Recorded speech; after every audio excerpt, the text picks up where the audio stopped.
his big debut. Damn it, Ryan. He's building it up too much. The first time in 8 years he gets to do it. I know, He's in right? over his head. Welcome to Grand Sumo Breakdown, the unofficial sumo podcast for official sumo fans. This is Mac. This is Jake. Ryan. Me. We tied for second. We tied for second place. And I'm claiming it. Second's mine. I go second. How on earth would that makes no sense? I call dibs. Tied for second, which means fourth in the introduction order would be. And this is your lovely caboose, Flerick. And this is the 2026 Hatsu preview. We have officially changed our calendars. We've ripped off the 2025 calendars. 2026 is on the wall, and we are primed for a fantastic 2026. And it all starts with the Hatsu Basho. I'm just going to gloss over Flerick calling himself the lovely caboose. We all know it to be true. We've all called him that for really years. sad. Have you not seen this man? I mean, seriously. The podcast, this is really Flerick's worst angle, and it's still pretty good. Yeah, it still looks fantastic. So we are recording this episode a little earlier than we typically do it on Sunday, January 3rd, 7 days until the Basho. So we know who's going to be competing. We're, like we said in the award show, we're past the Terano Fuji era of just kind of being in constant flux of who's going to be here. Please. We know. We're good. So it really doesn't matter that we're recording this a full week early. We know the news. We know what's happening. Of course. Before we dive into anything, do want to say that if you're interested, Grand Sumo Breakdown does have a Patreon.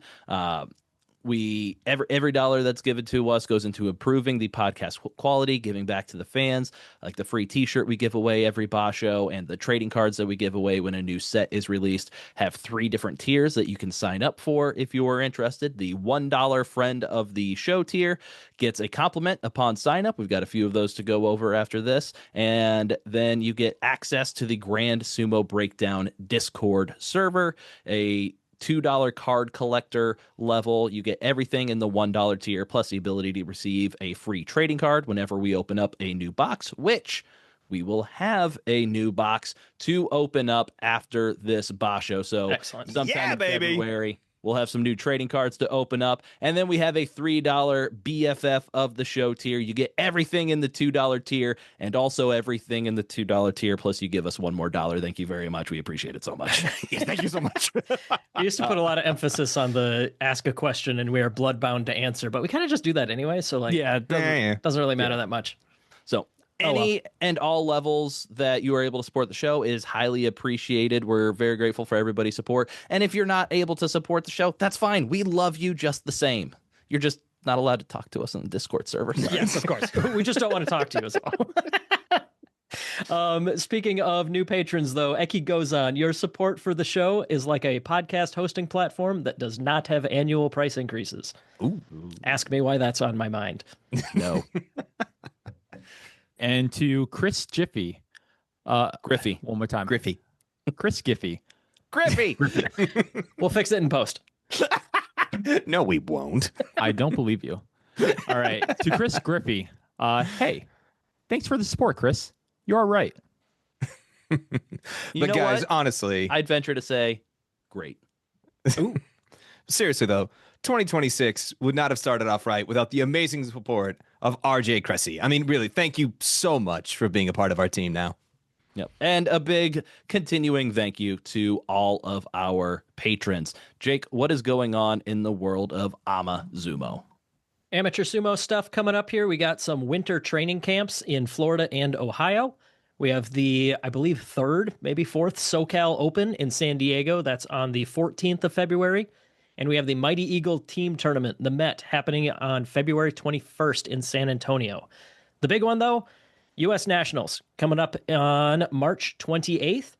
Prior to Nationals will also be a mail-in vote for the new leadership of the USSF. And I would really love it if you would go sign up for a membership so you can vote for me for that. I am running for president of the USSF. Go check out our episode that me and Justin Kizert released maybe a month ago. I was about to say, give a brief intro. What platform are you running for? Platform. Position?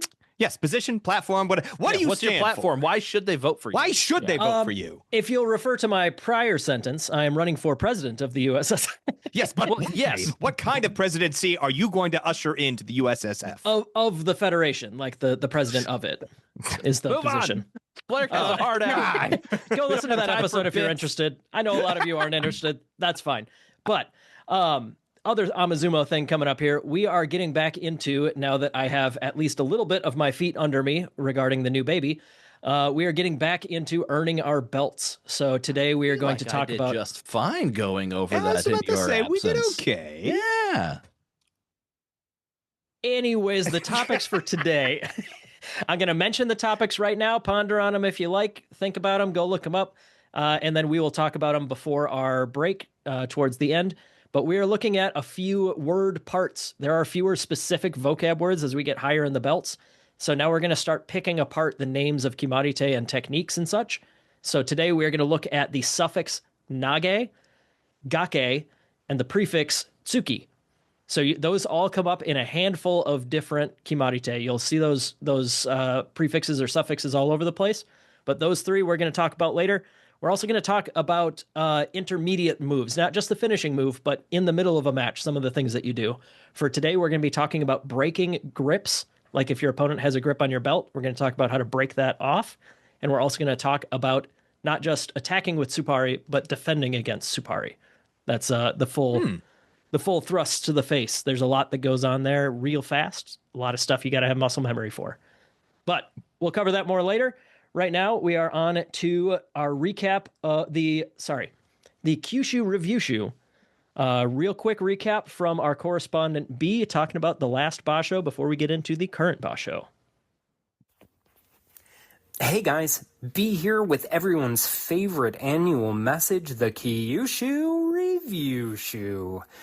4 words for Kyushu. Great matches, sloppy storytelling. I don't know if I've seen such a disconnect between the actual great work rate of these matches and the sort of bumbling, half-baked storytelling they were trying to do this tournament. Let's start with the big one. Hot Ukrainian makes Ozeki. Kind of seems like something you could have announced as a strong possibility at the beginning of the tournament instead of completely downplaying it and then accelerating it on day 14 for some reason. That really doesn't do him any favors when, if you knew you were going to go this route, you could have just built it up strong from the start. I'm happy for him, obviously. It was the right call. It's just sloppy. Same with Onosato. That day 13 match with no Manui, that makes it look like he's stealing matches instead of winning them, which is a bad look for a babyface Yokozuna. And the protection in booking that he's getting is really lopsided. Having Hoshoryu be the one to lose the playoff is just slotting him into the Kakuryu other Yokozuna archetype instead of letting him stand on its own. And the Waka brothers becoming heels is a nice idea, but when they start supporting each other outside of their own matches, it feels like you're drifting really close to that conspiracy work-shoot storyline stuff that doesn't play at all. And they really need to lay off the hankas, man. It's like how every WWE main event angle now ends with a guy in a black hoodie running in for a DQ beatdown. It's overplayed, it's losing heat, and it's just tanking the storylines you put it in now. It's a new year. Try something new, please. Oh, and one last thing. I listened back to the last show, and I cannot believe I forgot they gave Salt Bae an 0-15 when he was on his way to the very bottom. I guess my kayfabe brain went into business for itself. So, just wanted to put this out on the record. Jake, Flerick, Mac, my bad. Won't happen again. And Ryan, if you ever try to embarrass me in front of the boys like that again, I will swim myself home from Japan, hitchhike to Des Moines, and take every cent of that $2 allowance out of your ass. See you for Hatsu.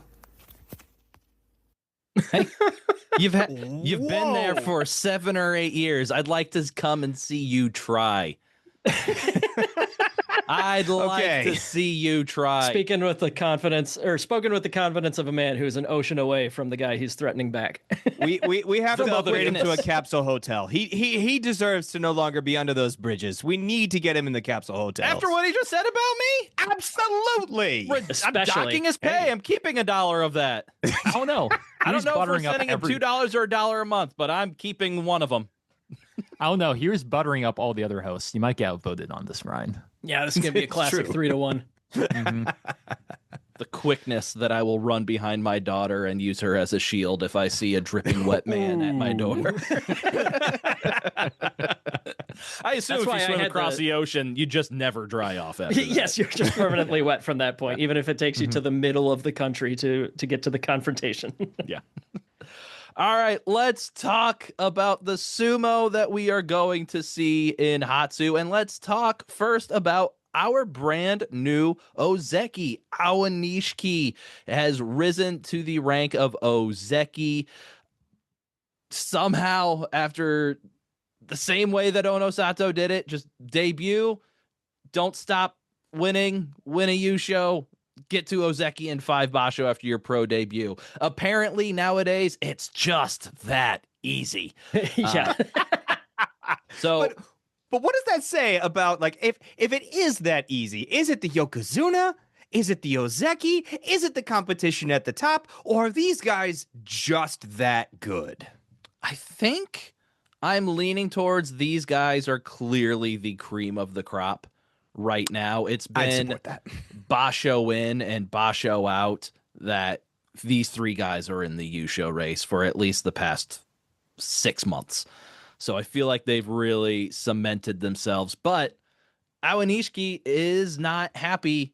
Well, he's happy, but he's not satisfied with just Ozeki. He had a comment at his press conference after the Bansuke was released. He said, "I'm happy, but I feel a stronger desire to aim for 1 more rank." So Awanishiki knows that, hey, I have to say that I'm happy I'm at Ozeki.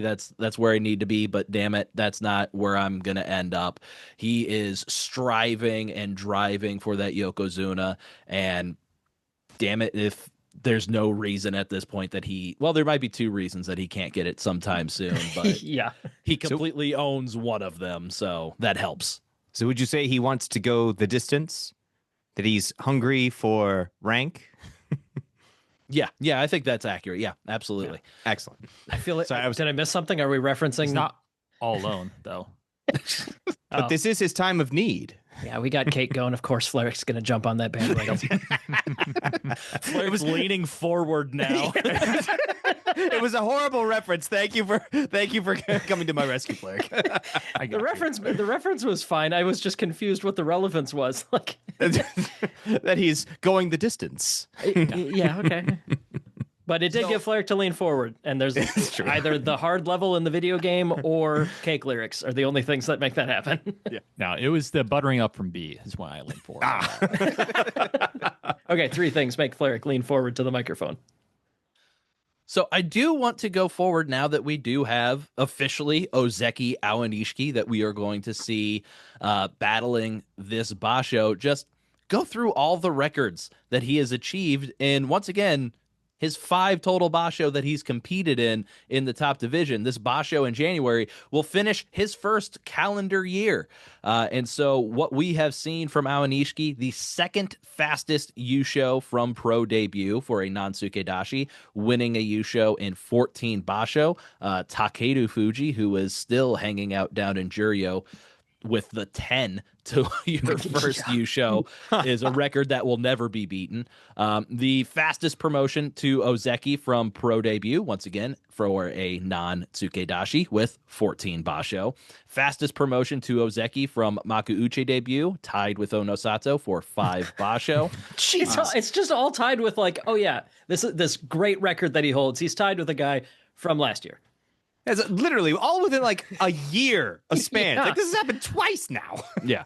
Well, the fastest promotion to Ozeki from pro debut for a non-Tsukedashi Rikshi, he broke that record by 5 Basho, beating Koto Oshu, who had previously done it in 19 tournaments.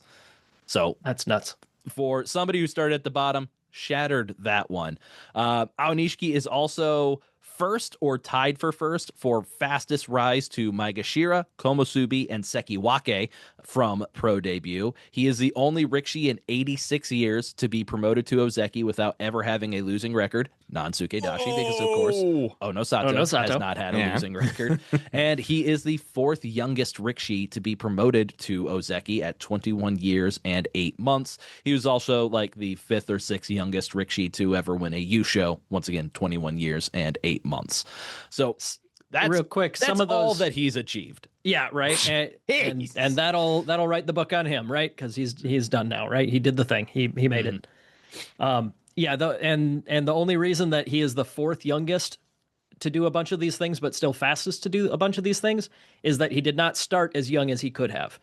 So if a lot of Japanese wrestlers that start at the bottom start at like age 15 or something like that. And this guy started when he was 18 or 19, I think. Yeah, but arguably he might not have been as a finished product if he. Oh yeah, for sure. It just struck me as a little weird that those didn't line up, and then I'm like, oh, I bet he didn't start as young as he could have. Yeah. And then all those aren't even talking about like the things that he's done. Like the awards that he's won in tournament. 1 Yusho, 1 Jun Yusho, 6 special prizes, and a Kinboshi. Once again, all within 5 tournaments. So he had his first full training session on the 3rd, getting ready for the Basho. He said, I've been quite busy and my body isn't ready yet. I'll get in shape little by little. He's still got a full week. I'm not really worried about Aonishiki at this point. He went 6-2 in that training session. So what are our expectations for Aonishiki in his Ozeki debut? Somebody that has not gotten less than 11 wins in his top division career. In fact, he's only gone higher. He's trending upwards. He got 12 last time. I was going to say sky's the limit, but 15's the limit. But yeah, 15. What are we thinking? What are we expecting for Ozeki Aonishiki in his first outing? Probably pretty good. Probably pretty good. Are we 11-4 again? And not to say 12-3 is beyond, but he's still rough in a few areas. And I think he can eventually get to the 13-2, 14-1. I would love a Zen show, but for right now, I'm still feeling confident at either 11-4 or 12-3. Something I think it's kind of history of the whole Ozeki hangover that people kind of talk about. You get promoted and then you have not as impressive of a Basho right after it. But I would be surprised if he doesn't get a Kachikoshi. But I kind of am feeling maybe 10 or so might be the highest for me. Just because of that. And there's a lot of mochi that needs to be pounded. They were probably super busy pounding mochi. It is the new year after all. The entire month. Yes, but was he pounding any more mochi than anyone else? Ozeki? I imagine they have to do an Ozeki amount of mochi. I don't know. Do the Ozekis do less because they have a high rank and now their Sukebitos are doing it? No, they're expected to do more because they're Ozeki. They have to live up to that Hinkaku and Kinkaku. We really have to figure out the relative mochi pounding of Ozeki versus not Ozeki. Ryan, look into this. I think you're probably the man for this job. Yeah, I'll do what I can. I'll see if it's on Sumo DB. I'll figure it out. He's going to immediately outsource it to He's already typing the email. Yeah. No, if you were going to buy some mochi, would you rather have some Ozeki mochi, or would you rather get some like Maegashira 16? Definitely Ozeki. No, you good point, Flarik. Like Ozeki mochi, definitely. Yeah. I bet he's been working nonstop, churning that stuff out. Speaking of mochi, I think we have probably stretched this bit as far as it can go. All right, let's end it. Let's pound it to the ground. Let's just end it. All right, yeah, I'm gonna rip this Band-Aid off. Okay, so I looked into Flarik's claim because, like we've always heard, like coming off of Ozeki promotion or coming off of a Yusho, you've got a lot of extra duties, a lot of responsibilities, kind of just like with the press, going out, shaking hands, kissing babies, all that fun stuff. So I did do a Sumo DB query to look at, okay, who are our Sekiwake that not only won a Yusho, but that were then promoted to Ozeki the following Basho? How did they do in that next Basho? So our last one to do it was Oh no, Sato. Of course, that Shocking. wasn't his first Yusho. That was his second Yusho. But he did follow it up with a 9-6 record. Hoshoryu did that in 2023. He followed up with an 8-7. Mitake Yumi in 2022 did it 11-4 in his follow up. So he did fine. Teru no Fuji did it not once but twice, and he got a 12-3 and an 11-4 in those subsequent Bashos. The next one before Terano Shodai also did it, but he went 3-2-10. He got hurt and pulled out, so Sure. not really counting him. And then before that, you go all the way back to like 1999 when Dejima did it in 10-5. So it's kind of a mixed bag. You're either Terano Fuji, Mitake Yumi, Dejima, you get double digits, or you're Hoshoryu Onosato, you're still getting a winning record. Only Terano Fuji in modern sumo has gotten the Ozeki promotion, gotten back-to-back Yusho, Sekiwake, and Ozeki.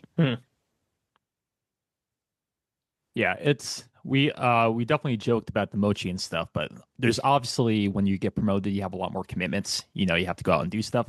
But the thing we haven't really talked about is also like you're kind of like the mental load. Like all of a sudden you're the guy who's just kind of, I'm the underdog, I'm scrappy, I'm gonna get wins. But now he's kind of a little bit of the guy. Like he's an Ozeki, he's up at the top. He's expected to win, and he's expected to beat the people in the early the first week, and then later on he's supposed to just bring it against Ozeki and Yokozuna at the end. So how he handles that mental pressure, who knows? It's going to be very interesting to see how he handles it. Yeah, and I think another kind of mental thing for after getting that Ozeki promotion is you're striving and driving for 6 months for 3 Basho to get to this level, to get to the Ozeki promotion. And then you get there, and now kind of a weight is off your shoulders. You don't have to push as hard. You've reached that certain summit. You don't need to push as hard to keep going.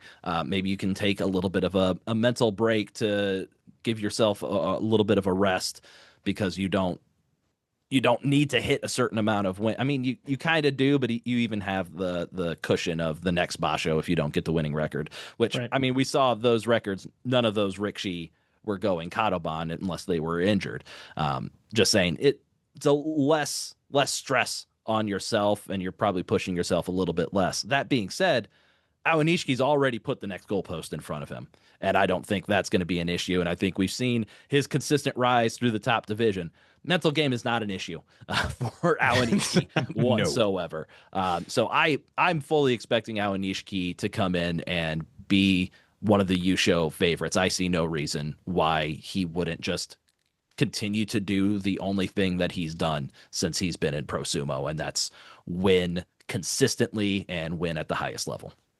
Yeah, and competition wise, even if you were to take the mental game out of it, competition wise, this isn't anything new for him either.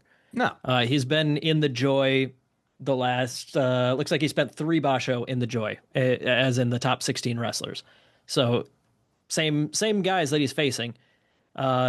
Magashira won and Komusubi in those prior 2 tournaments. He would have had all of his hard matches at the beginning and then an easier second week. And then transitioning to Sekiwake, you might think, oh, if he has his harder matches in the second week, maybe that changes things. Absolutely didn't change anything for him. So going to an Ozeki, he is going to have his harder matches later in the tournament, but that clearly is not a problem. He still ended up going 3-2 in the last 5 days, last Basho, to win the Yusho. He's fine. Yeah, absolutely. Any other thoughts on Aonishiki, or can we move on talking about our Yokozuna? Yeah, I think despite Aonishiki being the thing I'm probably most excited for, it's not really a complicated topic to talk about. Mm-hmm. We know that he's very good. We don't really have much to say. Unless something new enters his storyline here, he's going to be a favorite. We're going to keep watching him. We're excited to see him, but I'm curious how. Yeah. Well, but to Ryan's point, I'm more curious about how the Yokozuna are going to handle this. So he's made Ozeki. It's like, okay, that's great, but now we've got a guy that's gunning for our rank. Are they going to step up their game or not? I think that's probably a good transition, because I think Hoshoryu in particular he wants to figure out Aonishiki. So he's going to be probably bringing something a little bit differently. I agree with you this there, next boss Fleck. show. I'm sorry, what? No, I agree with you. I'm like, Yeah. oh, I mean, that would burn me if I just have a guy that I cannot beat and I'm supposed to be at the top. Like, oh. Mm-hmm. So I bet Hoshoryu is going to be definitely gunning to take him down this next time. So speaking of Hoshoryu, he was using the Jungyo as a chance to kind of improve his game, especially when his main attack is blocked. So he was there every day of the Jungyo. He had the full Yokozuna duties as Onosato was resting with that dislocated shoulder. And he trained hard throughout. So a specific day I want to highlight was on December 2nd. Hoshoryu went 15-8 in training matches on the Jungyo. So he competed in 23 training matches. Afterwards, he said, it wasn't about winning or losing. I gave it some thought. Being a Yokozuna means being able to withstand your opponent's attacks. Hoshoryu believes that one of the reasons he has not won a Yusho since being promoted to Yokozuna is because when his speed and techniques are blocked, Awanishiki's really good at countering Hoshoryu's speed with his own speed. And so when his attacks are blocked, he becomes flustered or is unable to withstand his opponent's pressure and is quickly pushed out of the dohyo. He wants to use the keiko he does during the Jungyo to take a big leap forward in 2026 in preparing for those attacks. And you can see the choice of opponents that he continually went to over the Jungyo, Gonoyama with the strong, fast thrusting attack, and also Hiradoumi, somebody else who is also lightning fast and can match Hoshoryu for speed. Those have been two of his main opponents that he's been going up against a lot in the training, mostly just to focus, what do I do if my main attack doesn't work?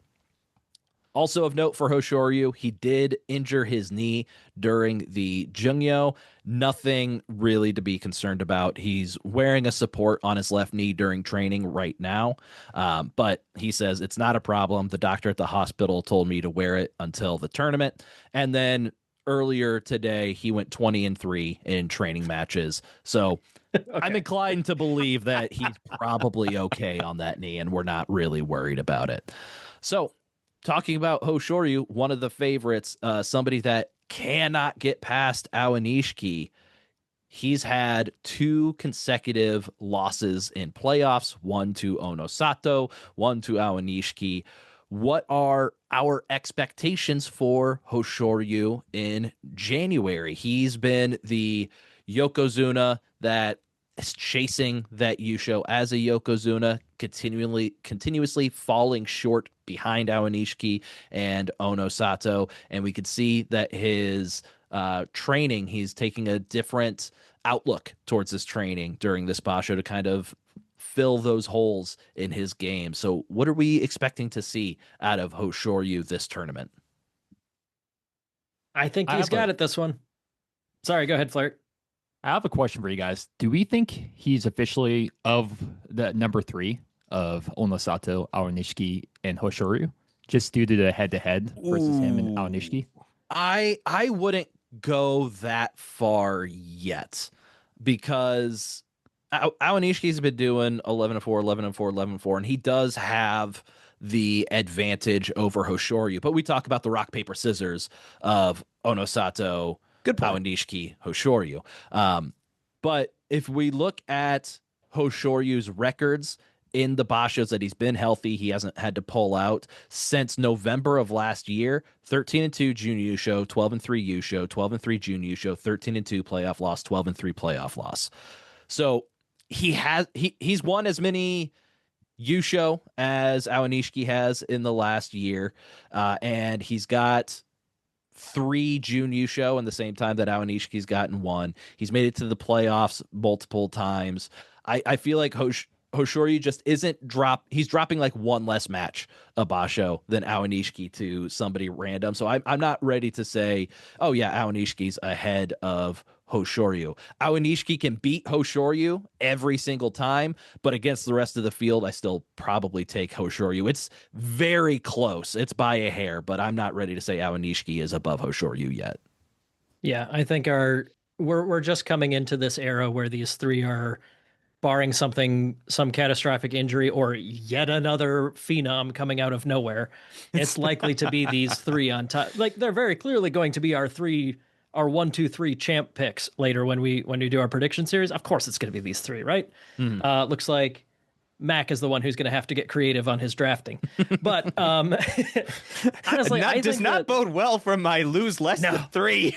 No, you get Dai Yokozuna for the year, and you're stuck outside the HOA for our first prediction series. Crap. But I think that Hoshoryu, it's with the amount of data that we have so far, it seems like it's just a matter of time. The fact that he can beat Onosato, except for that one dang playoff, like that, if that one single match had gone differently by like, what was it, like 2 inches difference? Like that was a very close match, but like 1 foot moved by about 2 inches, and we would have a completely different narrative here, I think. So I think narrative wise, I'm still on board with these three being the thing, and I love the rock paper scissors thing is so evident in their matchups. But like, I see no reason to write Hoshoryu off as any less than the other three, and I think it is just a matter of time before he's the one that ends up on top of the heap. I feel very, very similar. The one thing I like, Hoshoryu definitely has the more data points, the consistency over time. And it's just the thing I really like to hear from the training that Ryan just went over is that he's trying something new, which is good. Like he's trying to get to where he's uncomfortable situations and try to get better at it, which is fantastic. He's also, I think, working on using the Jungyo to get better, because I think a lot of people kind of say, "Oh, this is just this is a wash. Like I'm not going to get anything meaningful done." Part of the because job. you have to do all the other kind of stuff and the pomp and circumstance that goes with putting on a show.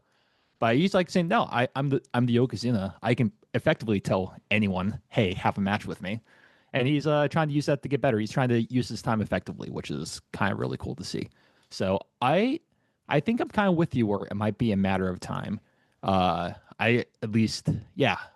very, very curious how he's still my favorite Rikishi, and I would just love for him to just slowly get better and put himself above everyone else. I think if you were to look at these three guys against everyone but each other, I think it would make sense to rank them as Onosato, Hoshoryu, Aonishiki. Would you guys agree with that? Even if it's all pretty close? Yeah. It's so wild. I love it so much that they have such a extremely consistent record against each other in a rock, paper, scissors thing here. But against the rest of the field, it's just who can manage to get to this 3-way rock, paper, scissors with only 1 loss or with only 2 losses compared to like 3 or 4. I think that's what it comes down to. The goal is the 14-1 Tomoe Sen that never ends. Yeah, obviously. Yeah, of course. They go 13-0 against the rest of the field and then 1-1 against the... Yeah, exactly. But yeah, if you were to ask me, like, just who do I trust to win against... Who do I trust to give up the fewest random losses? Because there will be a couple here and there. Oh, yeah. Yeah, and yeah, I think Hoshoryu is perfectly in the mix when you look at it that way. I don't know. I'm starting the last couple of Basho. I'm starting to trust Hoshoryu a little bit more against the Maegashira. Like he's been really holding his own. Like I mean, he's still giving up Kinboshi a Basho, but I mean it's not like the early days of his Yokozuna reign when he was injured and giving up a ton of Kinboshi, but also Onosato's doing the same thing. Onosato gave one up to Yoshino Fuji last Basho, where Hoshoryu gave it up to Haku no Fuji last Basho. If this is your first time listening to Grand Sumo Breakdown since the Bansuke was released and you don't pay attention to the Bansuke, Haku Oho, now Haku no Fuji. Oh, yeah. But we will... But yeah, so I'm not as worried about Hoshoryu against the Maegashira. I feel like he's kind of shored that up a little bit especially the past 6 months since he's been healthy. But I do want to move on to Onosato. The big question mark for him is, of course, he had to pull out of the tournament on day 15 when tied for the lead, giving up that Fusen loss to Hoshoryu, which put Hoshoryu in the playoff against Aonishiki that, of course, Hoshoryu did lose. So The question for Onosato is he recovered? Is he going to compete in January? He had a training session where he was just kind of doing some of the basics, not really doing anything against other Rikshi on December 24th, where he stated that he intends to compete. When he was asked about it, he very definitively said, that's well, it's not very definitive because he says thinking, but that's definitely what I'm thinking. But then as time has gone on, that it's shown that he's gonna be there. He did full scale Keiko on the 2nd. He said my body was moving well. I'm still not perfect, but I'm gradually working my way up. I want to be ready in time for the first day. All signs are pointing to Onosato being ready to compete. I think I've heard something from him along the lines of the concern right now isn't with pain or my injury. It would be more along the lines of having my body fully in shape and having my lower body and my upper body working together, because he's been able to train and strength train his lower body throughout, but his upper body's been falling behind. So that's where his concern lies at this point, not with the injury. So considering that he is coming off of an injury, he's saying all the right things. Would you still consider, for at least this Basho, Onosato to be the favorite? It might not be too heavy a favorite over Hoshoryu and Awanishiki, but I think we would still say probably going into every Basho, Onosato would be the favorite. Is that the case for this Basho? I would say yes. Just because he just has that body for Sumo. It's so large. And I think he can just kind of lean on his size to kind of like be able to get just be able to get wins that way. So I think, and also I think he can like build himself up until the second week for his harder matches. So I think he can kind of maybe get a little bit of that ring rust off, or just kind of get his body kind of instincts back. So I'm still considering him the favorite. I'm a little bit more hesitant. I think that with the razor thin margins between him and the next two guys, pulling out that pull out, like he says, he can say whatever he wants, of course, but like, not really sure how much I believe him. If he was tied for the lead and still decided that it was worth pulling out, it was a big deal on that day. Mm-hmm. Yeah, he was going up against Hoshoryu, who has a very good record against him, and his odds weren't great. But like, I don't know. I just don't see a sumo wrestler of this caliber pulling out unless it's a really, really big deal and he's worried he's going to hurt himself further or longer term. I don't know, man. I don't think that it's impossible that his body is fine, but the situation in which he decided it was still worth it to pull out makes me worried that it's worse than he's letting on. So we'll see how well he recovers from it. I think I might not pick him if I had the first pick in our draft. You know, I'd certainly be thinking about it hard. Do we know what the injury was they pulled out for? Yeah, it was dislocated shoulder. There's a very complicated long muscle name that they always brought up. But yeah, dislocated shoulder, which, I mean, those things get popped back in. And to Jake's point, like, it wouldn't have... take something very serious to keep him out of that match, especially with Yusho on the line. But maybe because he decided not to compete, that is going to allow him to compete this Basho. Yeah, exactly. And there is an alternate universe where he Kiseno-sato's himself, fights injured, makes it worse, and then it becomes a long-term issue. Very well could be the case. That his Oyakata being Kisei no Sato, they had that exact conversation. Yep, I that's exactly where I was going with that. See what I did here? Don't do that. A new Yokozuna on the verge of winning a Yusho, even if he's got plenty left in the tank, maybe, like, especially the fact that it's even a shoulder injury, I can see Kiseno Sato waking up in a cold sweat being like, no, it's not worth it. Pull out. Don't do it, kid. All right, so we've talked about our Shin Ozeki, Awanishiki, the young hotness on the scene. We've talked about Hoshoryu trying to get over the hill, just coming up just that close the past few Basho. We've talked about Ono Sato, who would be our perpetual favorite coming off of an injury. So I want each of us to go down the line and say who we think of these three will win the Yusho. I'll start. I'm just always going to default to Ono Sato before any Basho. At this point, I'm going to default to Ono Sato. I'm also going to join you with the obvious of Ono Sato. For the reasons I stated before. He's just so good at sumo. Yeah. What about you, Mac? Who would you, if you had to put money down today on who is going to win this Yusho, who would you do that for? I would actually put it on Hoshoryu, because I would think he's got a major chip on his shoulder at this point. But I was going to also say, now that we're actually highlighting these three as, oh yeah, clearly these three, you know it's going to be a Magashira. You know Don't at put that this evil point into the world. it's going to be a Magashira. Stop it, Mac. Then Stop pick it. one. Wait, Then pick I one for just your did. I champ. chose Hoshoryu. No, pick a Magashira for your champ. Oh, God. Well, Coward. I'm going to end up picking one at this point. I'm going with Mac though, but for more complicated reasons than that he has that dog in him. I just Hey, I don't know. simplify it, okay? That's a good reason. That's it is a good reason. reason. And literally every competitive endeavor in all of human history, that's a valid reason to pick somebody over somebody else. Yeah. I get it. I'm not saying it's dumb. I'm just saying like, yeah, for the injury reasons that I stated, and plus I just think that like the way that it's going to shake out, all three of these guys are going to take Yusho off of each other. I'm a little bit rolling the dice that I think Hoshoryu, it's got to be his turn. He's come up real close the last two, and I think this time he just really has that dog in him. He's going to want it even more. Sometimes it just has to come up rock, right? Sometimes it has to come up rock. Rock, paper, scissors. It came up dog, and Hoshoryu has it in him. Oh.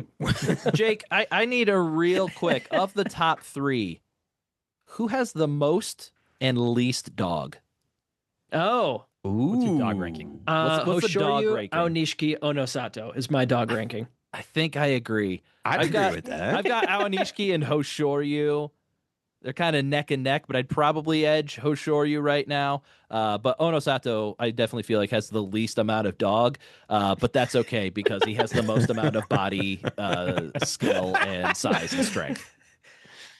Yeah, okay. So let's mochi this bit here. What breed of dog is in each of them? Because I think Hoshoryu, the natural, the most dog in him, you got to pick the pit bull, right? Like, of course, Hoshoryu, but like, what level of dog would Aonishiki have to be in the middle here? German Shepherd. Okay, I could buy that. I could buy ineffectual but aggressive yippy yappy little dog. And then Onosato, either like a golden retriever or like a Saint Bernard. Saint Bernard is exactly what I was going to say, like a Newfie, just like sure, huge Newfoundland, okay. and gigantic, but like you're not Threatening really looking, maybe. Yeah, scary looking. It got the size, but you're not really afraid that they're going to do a whole lot of damage to you. Mm-hmm. It's not about the size of the sumo and the dog. It's about the dog. I and work on this. Yeah. I need to diagram this out. Don't worry. By the next Bonsuke episode, Jake's gonna have his dog Bonsuke rankings for ranking every Rikshi based on the amount of dog from 1 to 42. I didn't even mess that one up on purpose. I really just took off before I knew where my landing was. Don't look down, Wile E. Coyote it. Don't look down. I was gonna say I really pulled the Tommy Boy. It's got to be your bull, with the if you stick your head up there, right? Man, I love that movie. All right, let me save Jake here. Let's move on. It's not like you have a photo of it in the background there. I could go on about Tommy Boy for a long time. Yeah, it's right. It's literally right here. Yeah, exactly. It's a scene where Richard's driving away while Tommy's peeing on a tree. All right, So we've got Aonishiki up to Ozeki. We had Onosato, who we were all expecting to get there, up to Ozeki.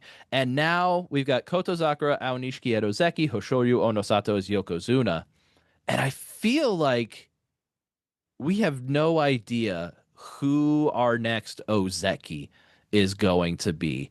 So I want us to just go through. It doesn't have to be a long, in-depth conversation. We're not going to make a bonus episode out of this, but who do we expect to step up this Basho to show that they can be the next Ozeki?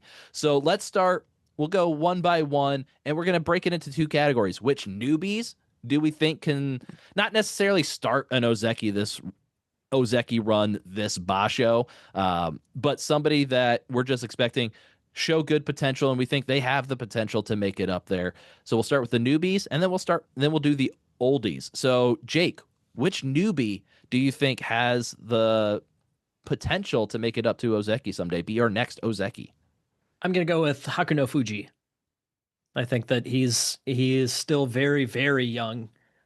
He's 22 now. He just turned 22 over the summer. But yeah, he's got everything. And 22 is he's got a decade of development ahead of him still. I think he's really got it. And now that he's not dealing with injuries like he was 2 years ago, I think that he can really make it happen this year. Fleric, any newbies that stand out to you that could be our next Ozeki? There's something about Yoshino Fuji / old Kusuno. Just I don't know. There's something I kind of like about it. Just I think he has the right mentality for it, and like he's been getting some results. It's still very young, but I think he has the mentality. I would not be surprised, especially maybe as the slightly older cohort gets a little bit older. Maybe he'll start kind of filling in some gaps and getting some performances. Mac, any other young guys that you might put in that category? No, the only one that I would say gives me hope would be Yoshino Fuji. And so, yeah, I would jump on the same bandwagon with Fleric. I would give him the edge over Hakuno Fuji just because he hasn't had a major injury that I'm aware of. I don't think so. I know, but he is 24, so he is older than Haku no Fuji.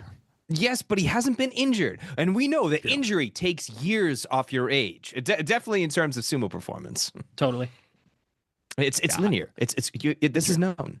Yeah, the answer. I was surprised that he was so old. I thought he was younger because he just kind of entered here. But I guess he's new to our conversation. Yeah, in that regard, yes. And the answer that Ryan's trying to bait out of us is Oho. I think he's still in the conversation. No. I just don't think that. Absolutely not. Literally had not crossed my mind, and I'm glad nobody decided to take that route because I would point and laugh at you. I think he's in the conversation, but I think that we covered the other two guys that we believe in a little bit more. Mm-hmm. Yeah, and I would also throw my hat.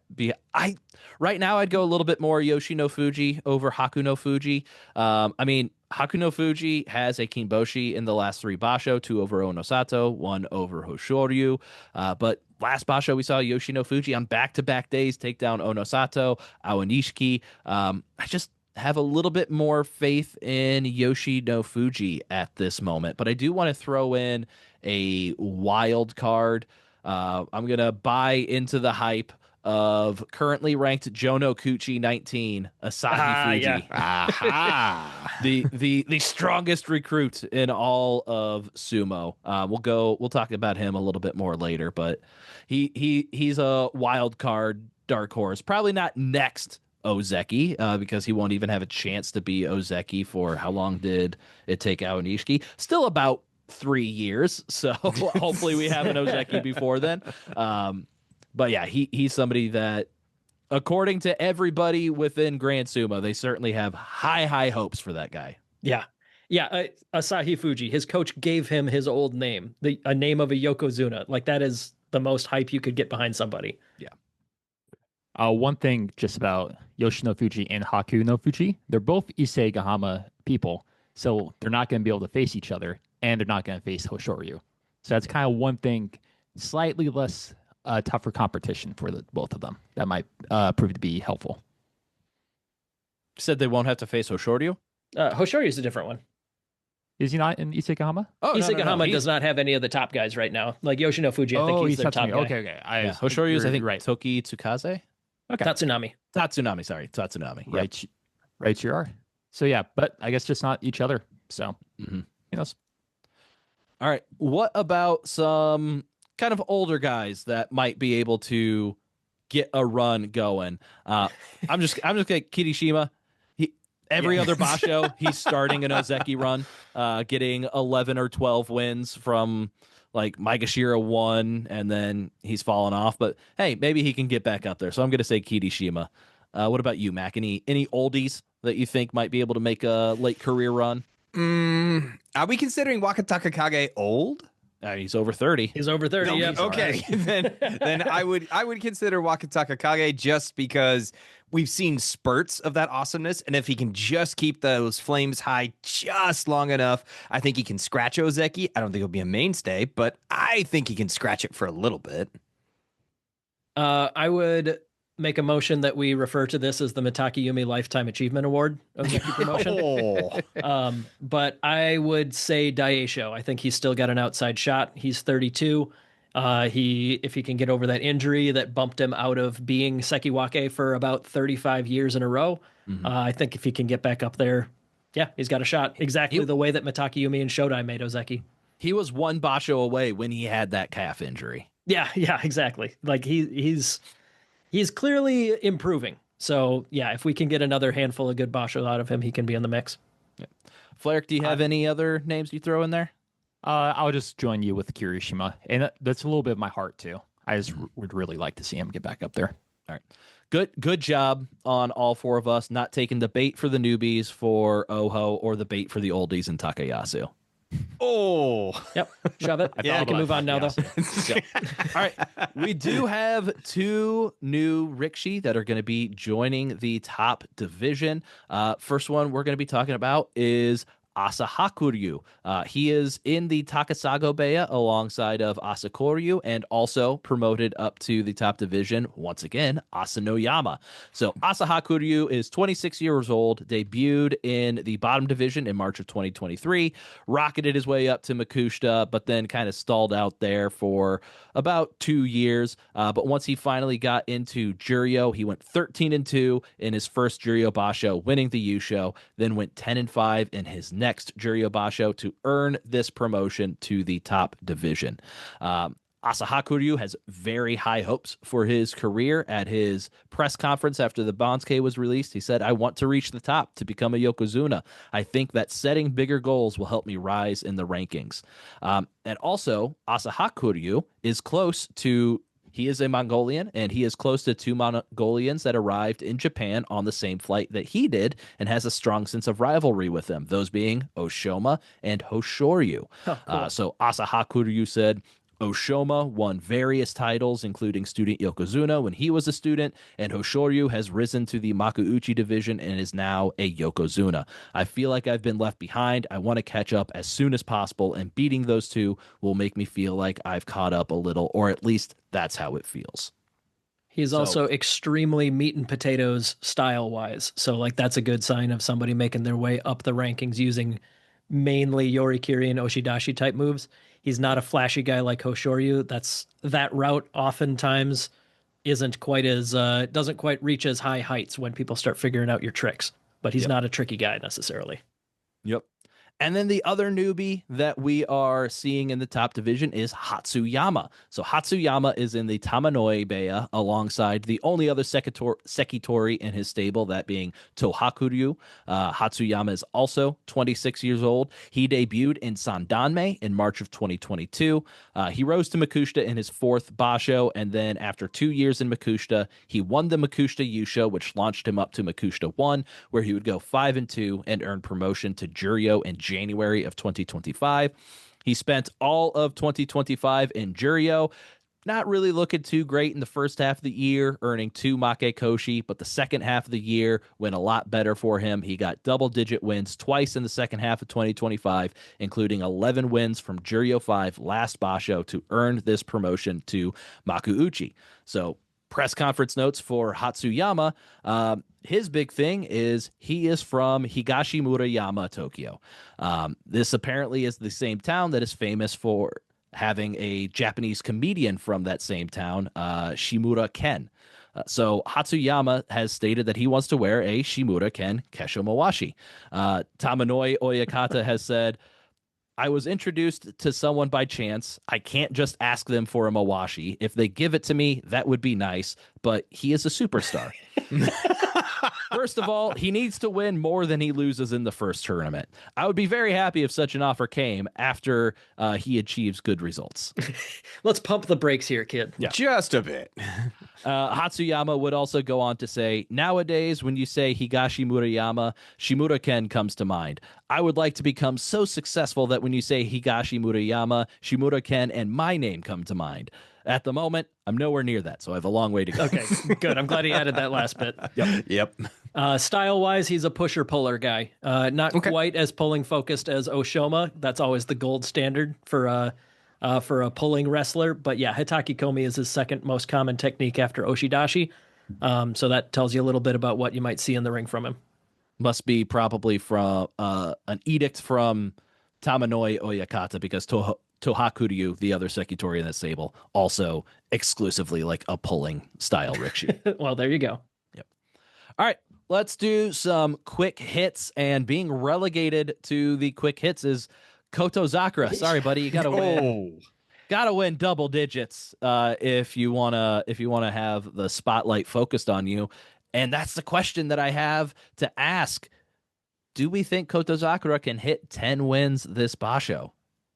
I say 9-6, maybe 9-6.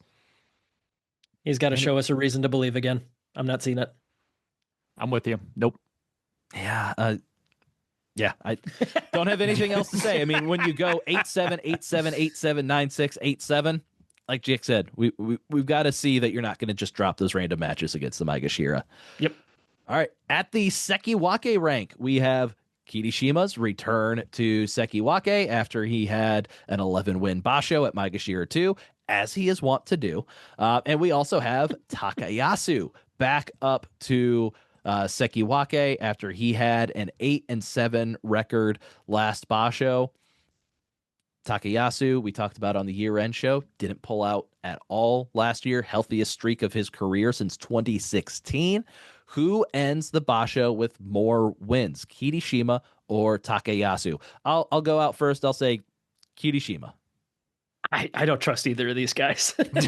No, absolutely not. I feel like I could make a safe bet here. Rather than picking which one does better, I would rather say that I don't think either of these guys will get between 6 and 9 wins.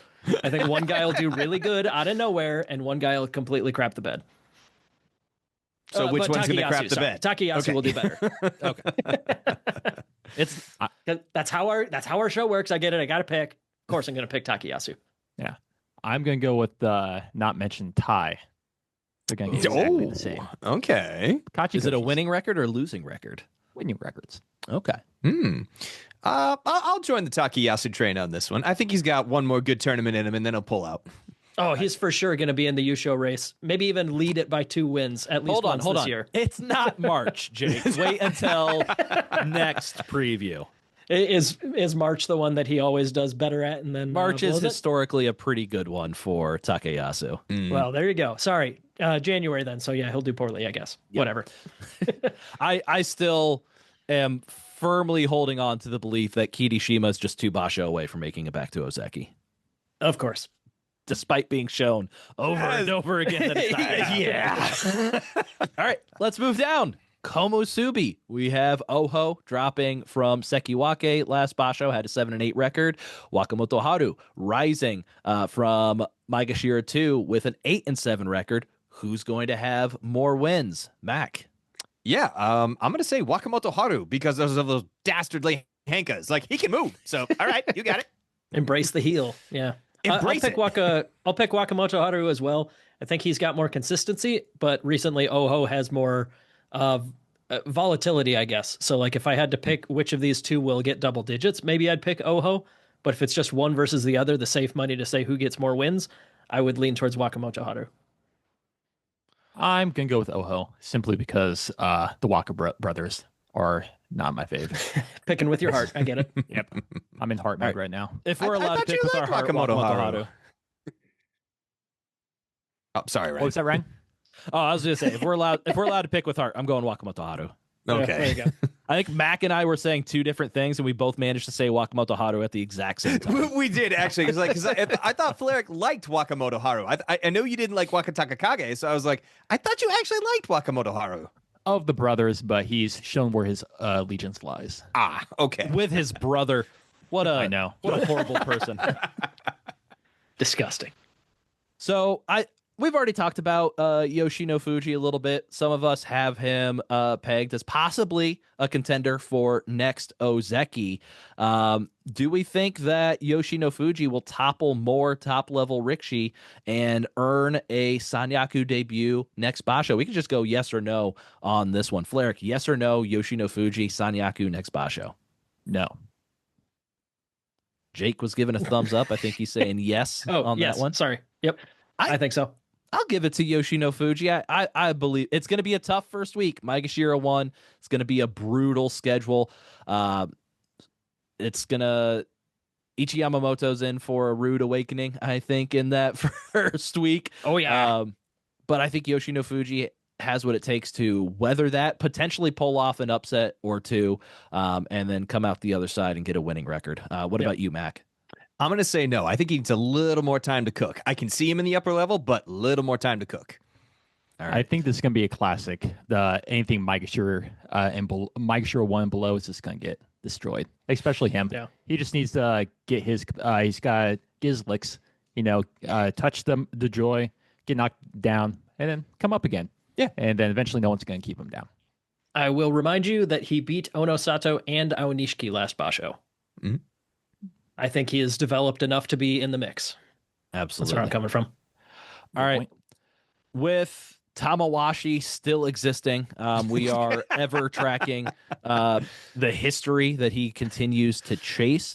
And so I went through Sumo forums and found kind of everything that Tamawashi is within striking distance of.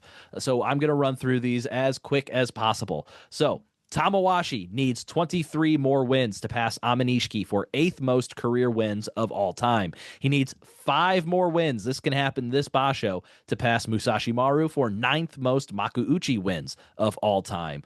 And if he wins 17, not this Basho, obviously, that will take him all the way to 6th most Makuuchi wins of all time.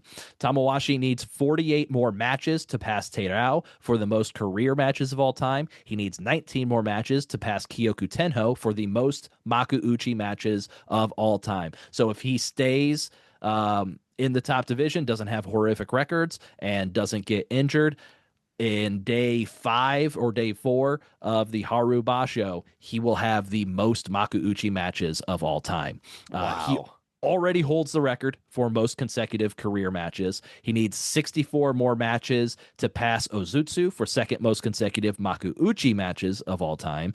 He needs 11 more Basho to pass Kaio for the most appearances in Makuuchi of all time. 5 more Basho to pass Kyoku Tenho for most Basho ranked as a Maegashira.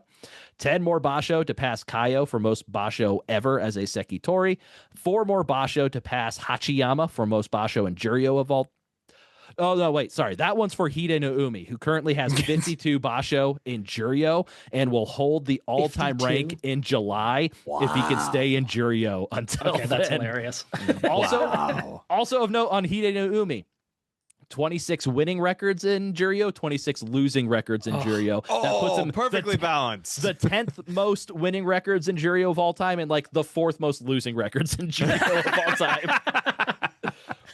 Back to Tamawashi. He needs 3 more losing records to pass Amanishiki for the most Makekoshi and Makuuchi of all time. 9 more losing records to pass Amanishiki for the most Makekoshi as a Sekitori of all time. And he already owns the records for oldest Rikishi to do X, whether it's winning Yusho, Kinboshi, winning record, losing record, or a special prize. The Yusho is in the common era. I think there's one older back in like the 30s or early 1900s. That's hilarious. Wow. I like how you phrase this in the outline. Already owns the most record for already owns the records for oldest Rikishi to do X, and then it's just a list. Yep. Yep, that was perfect. So we'll see what Tamawashi can do, which of the wins things he can climb up. But even if he gets a losing record, hey, he's still climbing up Still in progress. the rankings for some things. Yep. Asanoyama.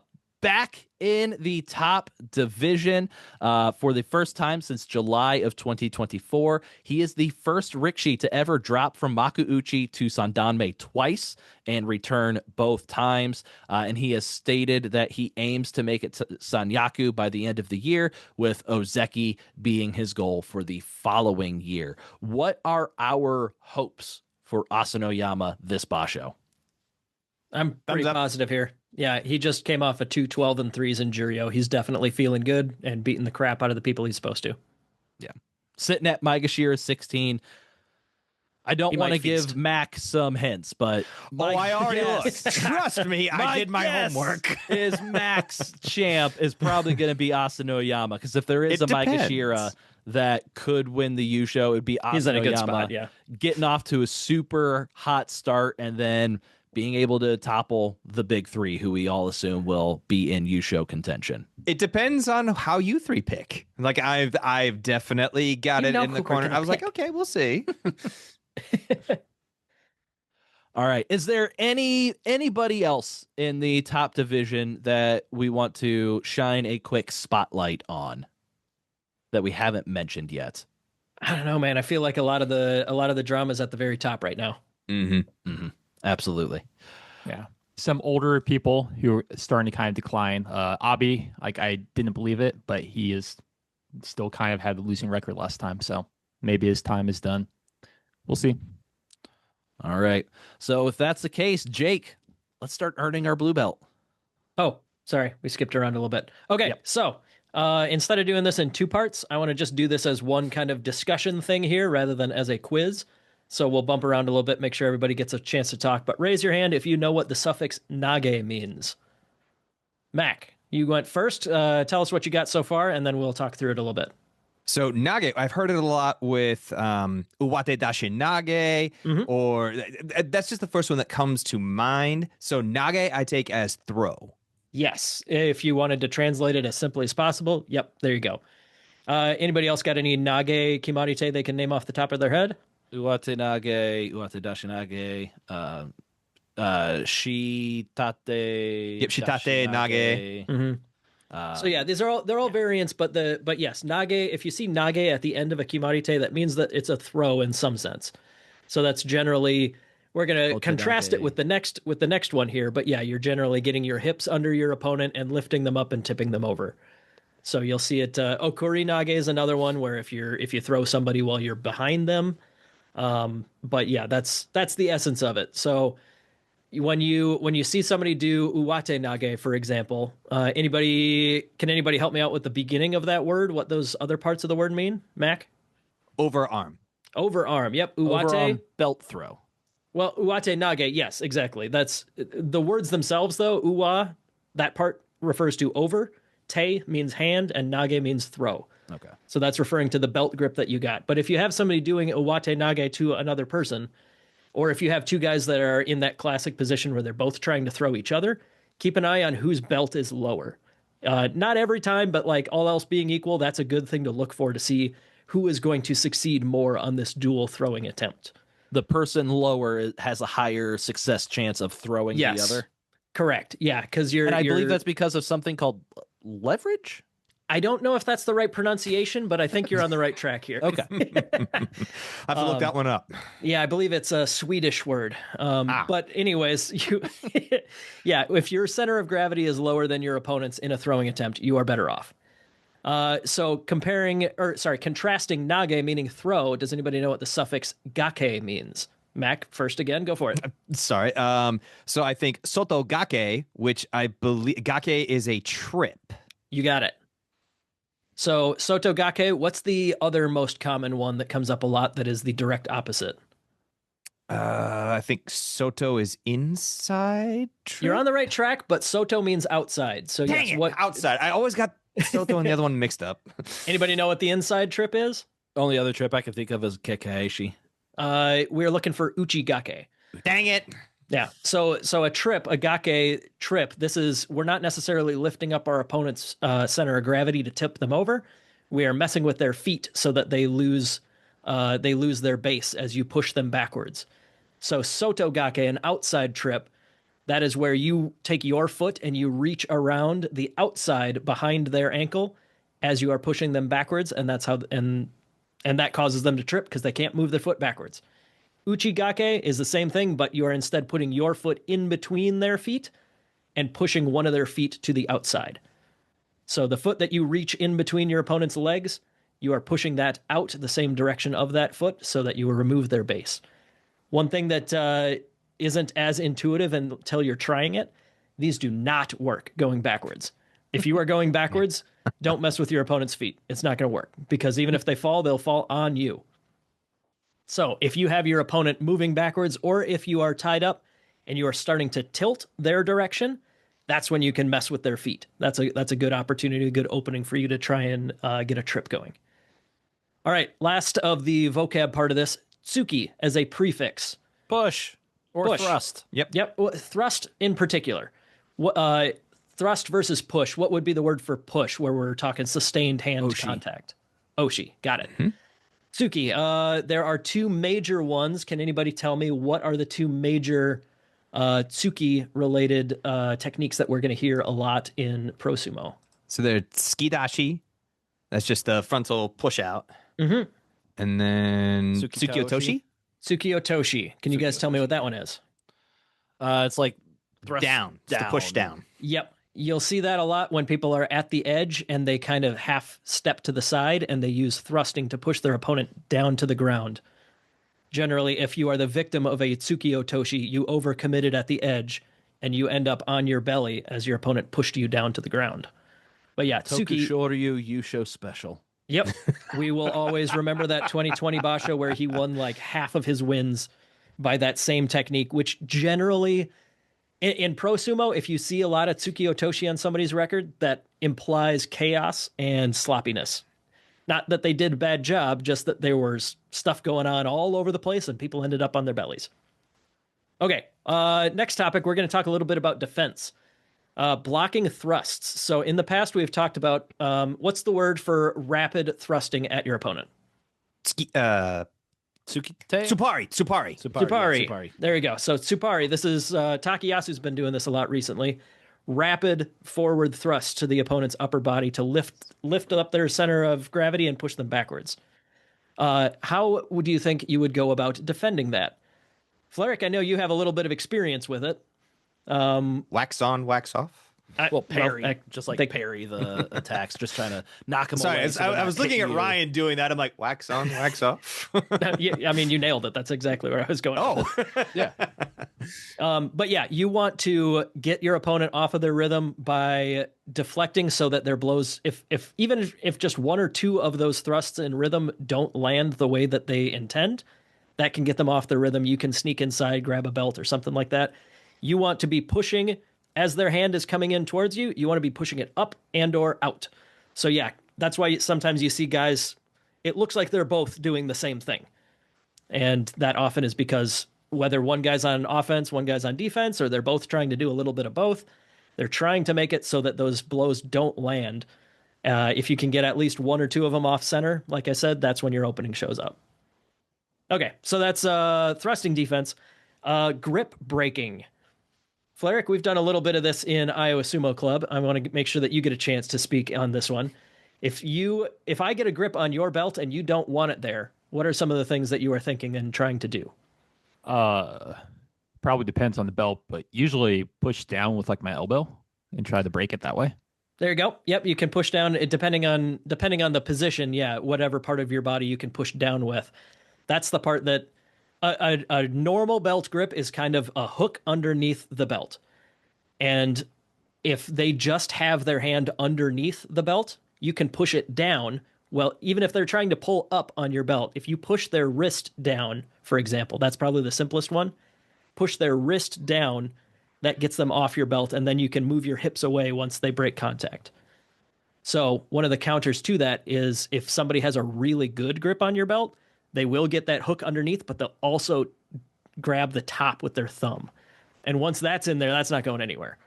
So if somebody's grabbing your belt and you don't want them to, I want your first instinct to be grab their arm and push it down. What's the other part of that while you're pushing down? Anybody got anything in mind?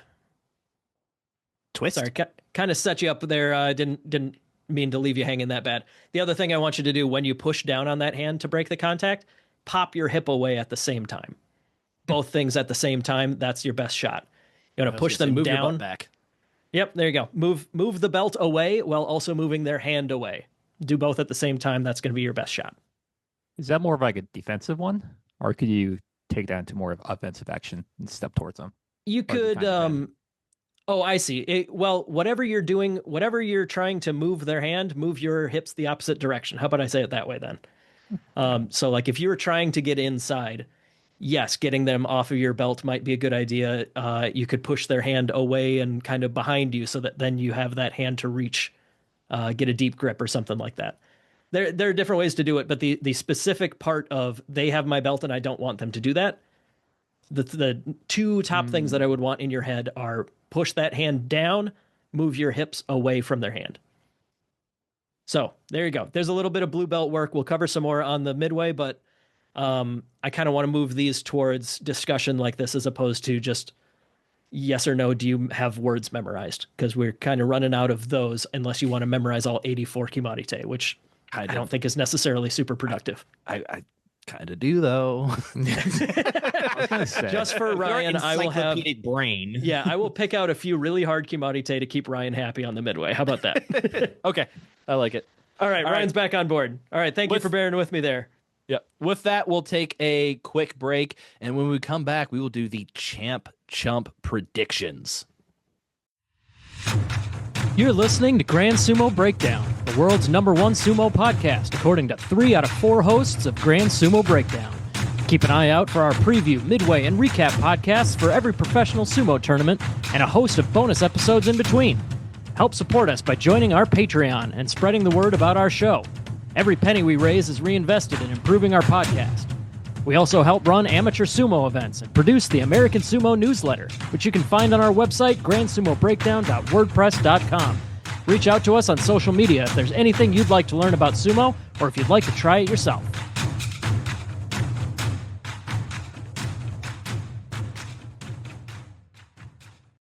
All right, so we are going to dive straight into our Chump predictions. I'm mad. I've lost back to back, I feel like, maybe for the first time ever. It's bad feeling. I had Ono Sato last time, and he let me down. But that does give me the chance to pick first for our champ. And I know that I said at the beginning that Ono Sato, if I had to put money down, I would choose Ono Sato to win the U show. But when it's all so close between Hoshoryu, Ono Sato, and Aonishiki, and I have one Rikshi that I don't want one of you to have because it means I would have to cheer against him for my own personal gain, I'm going to take Hoshoryu. I like his attitude. I like his training, and he's my favorite. The quantity of dog that he holds. He's got so much dog. so much dog in him. It's practically bursting out.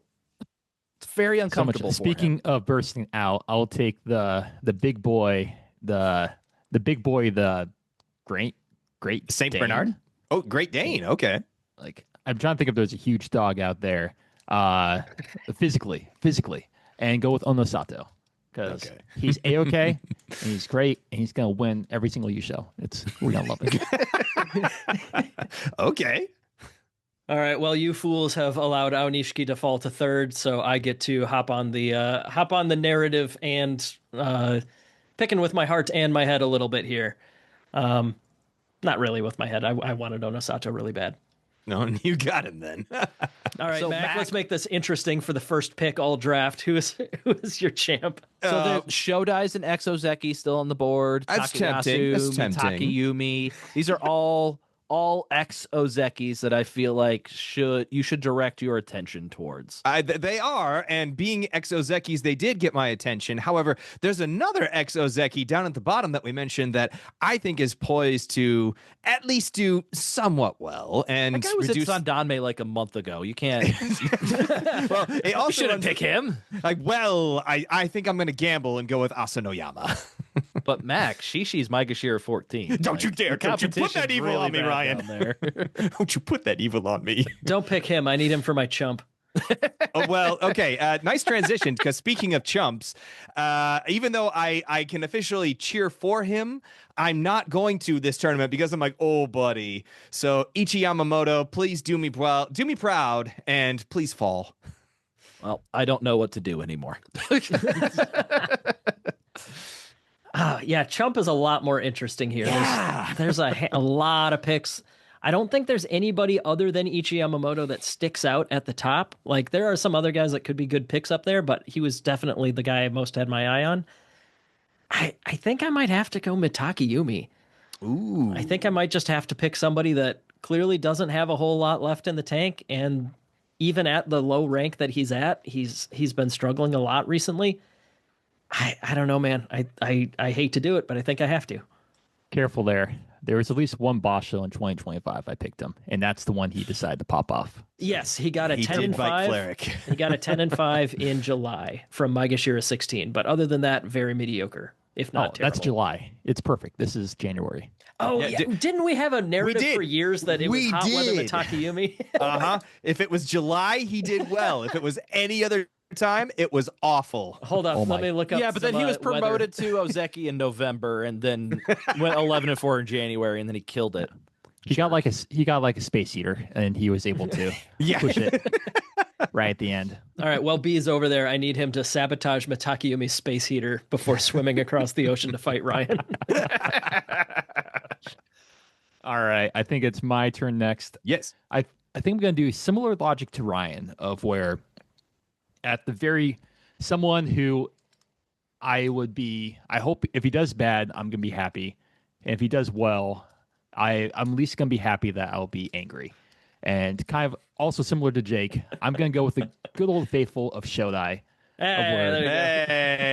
Hey. Where my original dislike of the guy was because, hey, he looked pretty good. He was doing well. But then every time I picked him, he would just decide to do the opposite of either he would do really good if he did bad, or if I wanted him to do good, if I wanted him to do bad, he would do good. So, Yeah.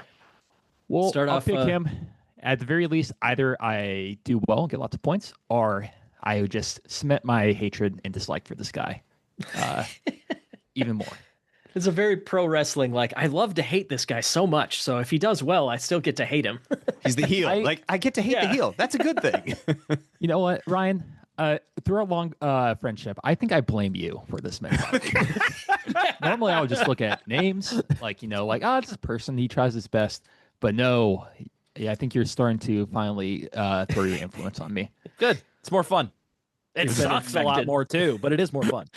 Yeah. The only name that I can feasibly feel okay about is Hatsuyama. Ooh. I don't. Okay. New Jirio guys, they haven't been sticking around too long over the past year or so, and I feel like Hatsuyama is a long way from reaching the stardom of Shimura Ken, whoever the hell that is. We managed to get through that first segment without mentioning the fact that this extremely famous, like, superstar, Comedian. none of us have any idea who that is. No. Yeah. Not that we should, but the joke was right there the whole time we were talking about how famous that guy was. No disrespect meant towards him. It's just We don't know you. familiar with Sorry. Japanese comedians. Yeah. All right. So those are our Chump predictions. The winner of the Chump series will be able to predict, or not predict. Well, they did the best prediction. They did will be able to predict. pick the punishment for the loser. And as mentioned, I was the loser, and I got my punishment out of the way on the GSB Award show doing the Numa dance, so I don't have to do anything else. Wasn't that the prior punishment? That was, well, technically he negotiated, so he had big. No. No. No. No, What I'm about right. the I'm what right. about the stand-up comedy routine that Ryan had to do? I don't remember that, Jake. You just had a child when we recorded that. You're not thinking straight. I don't have that. That's not That's not ready to go yet. Okay. All right. Oh wait, yes, that is Gaslighter true. over there. Am There I the only is one a who stand-up remembered that Ryan owed routine. us another punishment? There is. Clearly, Ryan. Now, look at those eyes. Look at those shifty eyes. Like, wait a minute. No, I No, do that not- was your overdue prior punishment. Yes. I do not have the stand-up comedy. I will. It's been busy. You know how hard it is to write a stand-up comedy routine? What's the deal with stand-up Hold on. comedy routines? My thing is, do you know how hard it is to, one, write a stand-up comedy routine, period. Two, do it earnestly. And three, not just riff off of 10 other comedians with styles that I could That's easily why you're riff being off punished. It's supposed to be hard. Yeah, Ryan, it takes Ryan. time. I have the perfect idea. You can rip off of a comedian, but it's one that people in the United States are not too well known about. Do you have somebody in mind? Yeah. Shimura-ken. Do a deep dive, and then just like break out some amazing material, and we'll just go, oh wow, that's great. Yeah. As long as it's excellent, we'll be okay. But if it sucks, then yeah, that's bad. It's gonna suck. But what's gonna be so sad about it is I am going to earnestly try to write my own stand-up material based on sumo wrestling. And so not only will it be bad, but it'll be embarrassing for me because I tried hard. Oh God. I look Cannot wait. forward to this with gusto. That's just gonna be bad podcasting. That's just gonna be so awkward. I do have to ask though, did you legitimately forget about it, or did you just not have No. it done yet? I have not had time. Trust me. Okay, that's fair. I am aware that I need to do You this. were It is really a breezing burden past it, that I though. am carrying with me everywhere I go. All right, I would say that's punishment enough, but you do also still have to do the punishment. I don't know. When Flerick was interjecting, I thought he was going to say, Ryan, sometimes you just don't ever have to do the punishment. It's true. It's true. That did happen that one Just time. make That it did happen that How's one that year. mystery going, Flerick? very mysterious. Before this Super podcast mysterious. wraps, like permanently, it shuts its doors. I need that mystery. I'm going to need that. He's We'll working see. on it. Will Yeah. I do it? Will I not do it? The mystery of the question. sumo Ooh. mystery. What happened? mystery. Why? All right. And with that, Flerick does have some things that he has to go take care of. So we will be bidding adieu to Flerick, and Could we you will. make that sound more suspicious? I forgot what he had to do, so I'm just like, he's got stuff. Flerick is Yeah. going to do what Maybe Flerick it's does. He's going to dinner with Various- his mom. I remembered various without tasks. Max saying it. Yeah. I got some various tasks to do. I must depart. You did make it even worse there. See you, man. Later, Okay. dude. Peace. Bye. Bye. All right. All right. Oh, good. So He now did that figure he's out how to gone. leave. All right. Yes. I was half expecting him just to turn off his camera and be like, wait, he didn't actually leave. You want to do GSB Belt real quick?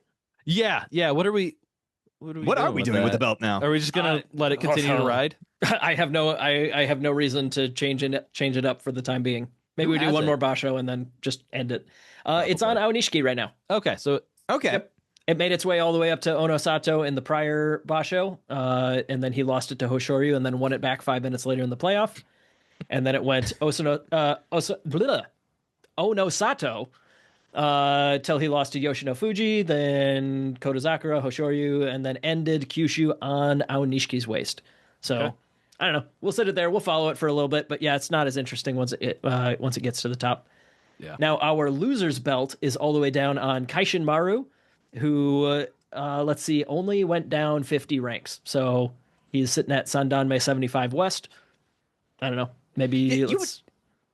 And to that point, it's like you would think he fell 50 ranks. I'm like, okay, but it's Sandanme. There But it's are a Sandanme. lot of ranks in Sandanme. He went to from like mid Sandanme to lower Sandanme is a huge gap, but also like in the scale of all of sumo, not a huge gap.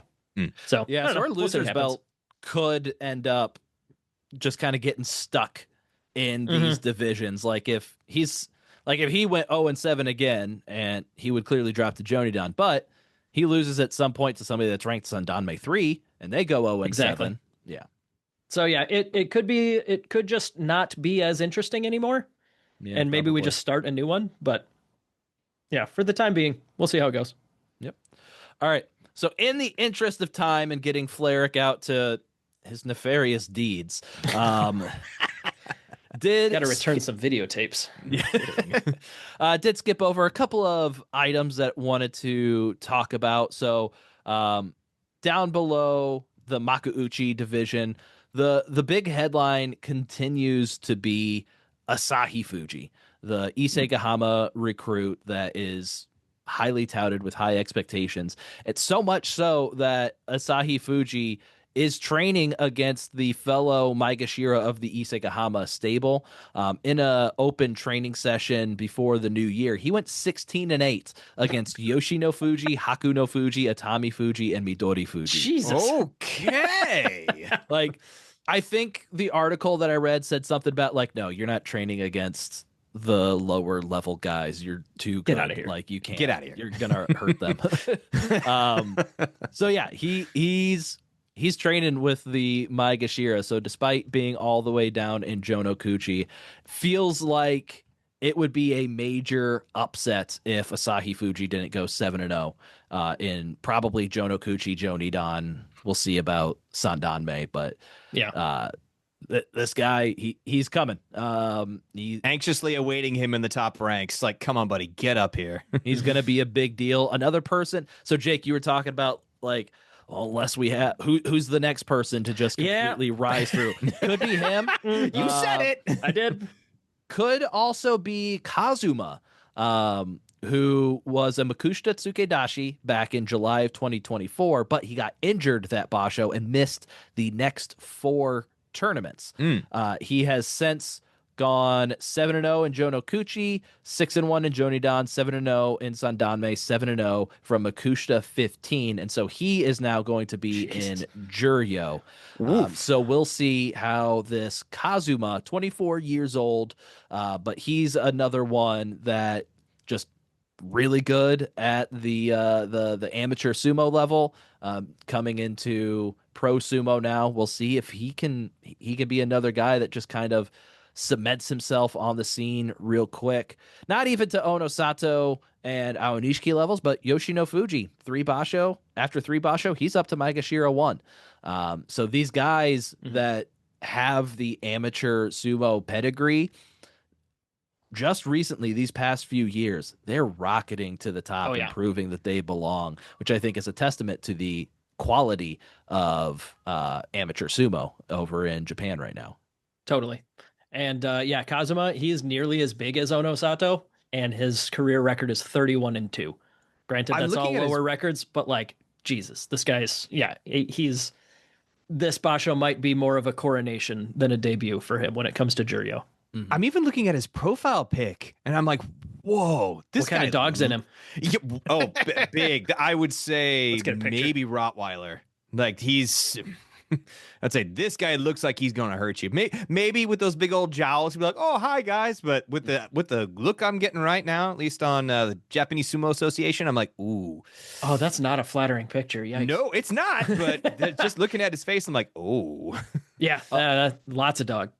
Also talking about people who could just run rampant through Juryo real fast and make it up to top division in Juryo right now. The Rikshi, who has made his Juryo debut last Basho, went 13-2, winning the U show, and is now Juryo 3. Fuji Ryoga could be another guy kind of in that conversation. So when we're looking to next, Ozeki might be in the top division, might necessarily not be. We'll kind of see how these guys do as they reach the upper levels. I do need to find this picture for who are we looking for? Kazuma. Just Google Kazuma Sumo, and yeah, there's one of the top results. Really hits you in the face. All right, hold on. All right, everybody else pause. Well, oh yeah, that's like he's a bulldog. Yeah, that's a mug. Ooh. Yeah. All right. And then since we skipped the news episode this off season, there wasn't really a whole lot going on. Like, we could have told you the new Juryo Rikishi and all that stuff. But let's see, who are the new Juryo Rikishi this time around? We'll get that out of the way. Dewa Noryu, Kazuma, and I believe Kyoku Kaiyu. Those are our 3 new Juryo Rikishi this Basho. Kyoku Kaiyu's been there before. Debut for Dewa Noryu and Kazuma. Then the only other things we really would have talked about is there was another violence incident in one of our stables. This time the Kisei Beya. So the Rikishi in the Kisei Beya that we would be familiar with are going to be Ura, Chura no Umi, Kinbozan, Hide no Umi, and Kazuma. But luckily, there's no luckily involved when there's a violent scandal. It was not anything from any of the Sekitori. It was all between Rikishi that were in the lower ranks, so we don't have the names of anybody. But here's how it went down. The JSA received an anonymous tip on November 10th and requested an investigation from Kisei Oyakata. Kisei Oyakata subsequently reported the alleged violence. Per the investigation, Rikishi A punched Rikishi B in the face. And once again, JSA views Rikishi that are in the lower divisions kind of as minors, basically, and keeps all that information private. So we don't know the names of these Rikishis that this occurred with. So Rikishi A punched Rikishi B in the face with all his might at least 5 or 6 times. This happened because Rikishi A found that Rikishi B had stolen cash from his wallet. While Rikishi B did not require medical attention, he suffered bruising around both eyes and was forced to withdraw from the Kyushu Basho. The JSA stated, although we acknowledge that Rikishi B was also at fault for stealing cash, this is no reason to condone such heinous violence. Furthermore, Rikishi B has confessed to having been subjected to violence by Rikishi A in the past. And although Rikishi A denies it, other Rikishi have given eyewitness testimony, so we have no choice but to conclude that it was a habitual offense. Kisei Oyakata has been demoted in the JSA from In, which is a committee member, to Toshiyori, which is just elder, and that's the lowest level that you can be in the JSA. So Kisei Oyakata has been demoted down to the lowest level. Rikishi A was given a 2 Basho suspension, but they voluntarily chose to retire instead. So the Rikishi that did the violence has retired. They would not have been forced to retire. They would have been given a 2 Basho suspension, but they chose to retire instead. So that happened at Kisei. I know Kisei Oyakata released a big apology in both Japanese and English on social media, promising to do better. So hopefully they do.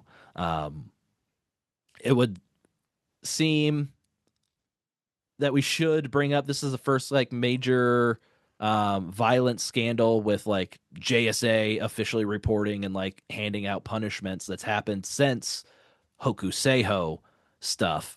And kind of have to think well, Hakuho Miyagino Oyakata had his stable kind of taken away from him and absorbed into another stable. What's the difference between this and that, and why is Kisei just being demoted instead of having the kind of leadership of the stable taken away from him? And I think it goes more into Hakuho knew about the violence and chose to ignore it and allowed it to continue. As far as this investigation goes, it doesn't sound like Kisei Oyakata was aware. It's not an excuse, but it is better to not be aware of the violence occurring than it is to be aware of the violence occurring and just turning a blind eye to it because he's your top Magashira. So if you're looking to point fingers why did they not get their they're not exactly stable the taken same away? situation. It's not the same situation. Yeah, I think that it's and the fact that other wrestlers at the stable did know about it, I wouldn't be entirely blown away if there is more information to learn about this. But I mean, hopefully it's done and over with. For the record, I can't help myself. I did have to go and look, and it said, oh, he withdrew from the Kyushu Basho in Kisei-Beya. Let's see if we can figure out who it is. There's 5 of them, so that doesn't necessarily nail it down. Yeah. And it also doesn't show anybody as retired on this Bansuke, so it'll probably hit next Bansuke. Yep. If you see an 007 under Kiseibeya, that's probably Rixier. Yeah. Yep. All right. And then we have one more news item because it is very important to us as your number one trusted source for all Tokoyama related news. We do have to bring you all the news of retirements and promotions for our favorite hairdressers. So special class Tokoyama, the highest level of Tokoyama, Tokotatsu, reached the mandatory retirement age of 65. And so he retired after the Kyushu Basho. He was the Tokoyama in charge of Hoshoryu's Oicho Mage, as he was with the, Tatsunami Beya. I messed it up earlier. Got it right this time. Tatsunami Beya. So we have lost one of our special classed, highest level Tokoyama, but do not be afraid, Takoyama fans. Some promotions were announced, and Tokoyoshi was promoted from first class to special class. Tokoharu was promoted from third class to second class. Tokokuma was promoted from third class to second class, and Tokotakumi was promoted from fourth class to third class. So they all start with Toko. I am never ever going to learn anybody in particular like this. That's the highest degree of difficulty possible for remembering who is who, and Gyojis are already pretty hard. Yes. That's gonna be tough for you, Jake, because I've got a quiz on related Tokoyama. No, I don't. I wish I did. I should. As somebody who claims to be the number one source for all Tokoyama related news, I know next to nothing.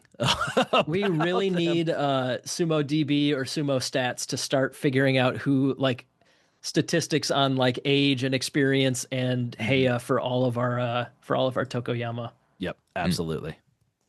But I think that is all of all the stuff that we skipped, so that we can make sure Fleric could be away for do whatever he does when he's not recording the podcast. Yes. And we'll leave it at that. Yes. So I don't know that we really have anything else. What's everybody most excited for? I want to see. Oh, go ahead, Jake. I was going to say what you were going to say, I bet. Aonishiki as Ozeki, big three. Yep, you got it. Narratively, it's satisfying. Competitively, it's satisfying. I like all three guys. They're fun to watch. Yeah, this could be... Yeah, it very well could be a further solidifying of the top echelon of sumo wrestlers, and I'm excited to see that. About freaking time if it is. And all those prospects, like this Basho could have a whole lot going on. I do want to see those other phenoms that are inevitably going to make this a big 7 at the top in the next year, or a big 35, I guess, whatever. Hey, let's get back to the time like when we first started watching sumo. You had Hakuho, Haruma Fuji, Hakuryu, 3 Yokozuna. Then you had Kisei no Sato, Teru no Fuji, Koto Shogiku, and Goeido. Had 4 Ozeki. Let's get back to those times. Let's get 7 like title contenders. Let's get back there. I mean, not that you can really count Goeido as a title contender. That doesn't really count. But man, Goeido catching like 5-year-old strays right now. I'm looking at the Bansuke trying to figure out, okay, like every Basho, we're going to say like, yeah, it's going to be fun to see how the Yusho race comes down between Hoshoryu Onosato and Aonishiki. So I'm trying to figure out what is the next thing I'm most excited for. I wish I could say Asanoyama. At this point, I'm kind of over Asanoyama. And I'm not yet. And I will be next tournament. You're committed to him for this Basho. We'll see how you feel next Basho. But I'm a little bit over the Asanoyama stuff. I'm sorry. But I think for me, Fujinokawa, he's at his career high rank. He's a young guy, small guy. Don't really expect him to make waves as far as being perennial Yusho contender, Ozeki, or anything like that. But he's just a fun Rikishi to watch. And so I'm excited to see him at his career high rank. See, he can make it a little bit further up, and maybe we can get a couple of get him up to the joy sometime soon, and we could see how he does against Hoshoryu and Naonishiki. I don't say Ono Sato because a guy that small is absolutely going to be bulldozed by Ono Sato. as most Rikshi would be, I think. Yeah. Hey, for the record, sumostats.com does have a page for each Heya. So there is a place where Tokoyama details could be.